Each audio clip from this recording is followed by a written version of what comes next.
విడిచిపెట్టాలి. విడిచిపెట్టి నూతన సృష్టిగా చేయబడాలి. అందుకే దేవుని వాక్యం సెలవిస్తుంది, పాతవి గతించిన సమస్తము క్రొత్తవాయను అని దేవుని వాక్యం సెలవిస్తుంది. మరి నీరు కూడా ఏం చేసిందంటే తన మనసుని మార్చుకునింది. దేవుని ప్రేమని గుర్తింది. దేవుని ప్రేమ, ఆయన పొందిన దెబ్బల చేత మనకి ఏం కలిగింది? స్వస్థత కలిగింది.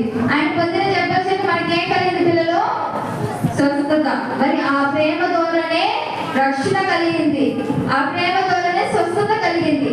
ఆ ప్రేమ ద్వారానే నీలి తన మనసును మార్చుకునింది. ఎవరి ప్రేమ ద్వారా? యేసుక్రీస్తు యొక్క ప్రేమ ద్వారా.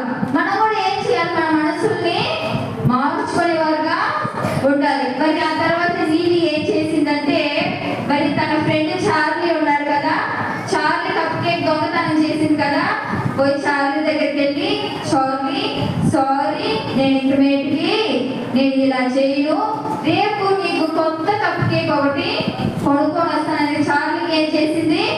ప్రామిస్ చేసింది. అంటే నీలి ఏం చేసింది? మంచిది అయిపోయింది.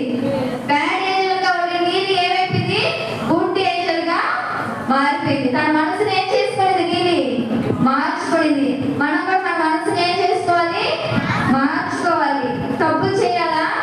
దొంగతనం చేయాలా? అబద్ధాలు ఆడాలా? అలవ చేయాలా? చెప్పి మాట వినాలి కదా. సో నీలి తన మనసుని ఏం చేసింది?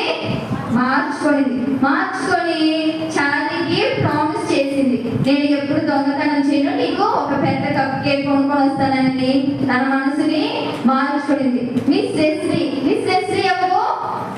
టీచర్ దగ్గరికి వెళ్ళి, నేను ఎప్పుడు కూడా డెత్ ఏంజల్ లాగా ఉండను, అంటే చనిపోయినట్టు నటించింది కదా డెత్ ఏంజల్ లాగా, నేను డెత్ ఏంజల్ లాగా ఎప్పుడు కూడా నేను అలా నడుచుకోను, సారీ మిస్ లెస్లీ అని టీచర్ దగ్గర కూడా సారీ అడిగి తన మనసును మార్చుకునింది. మనం కూడా ఏం చేయాలి పిల్లలు? మనం కూడా మన మనసుని ఏం చేయాలి? సండే స్కూల్కి వస్తున్నారు, మీరు సండే స్కూల్కి వెళ్తున్నారు, VBSకి ఎవ్రీ ఇయర్ వస్తున్నారు, మీరు కూడా మీ మనసుని ఏం చేయాలి? మార్చుకోవాలి.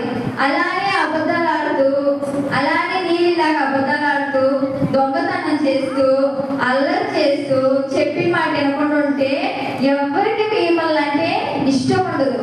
నీళ్ళని ఎవరైనా ఇష్టపడారు? అలా చేసినప్పుడు ఎవరు ఇష్టపడాల, ఒంటరిగా ఉంటూ ఉండేది నీళ్ళు. కాబట్టి తన మనసు ఎప్పుడైతే మార్చుకునేదో, తను ఎప్పుడైతే దేవుని ప్రేమ ఎరిగిందో, నూతన సృష్టిగా చేయబడింది. మనం కూడా మన మనసుని మార్చుకోవాలి. దేవుని ప్రేమని కలిగిన వారుగా ఉండాలి. సరేనా పిల్లలు?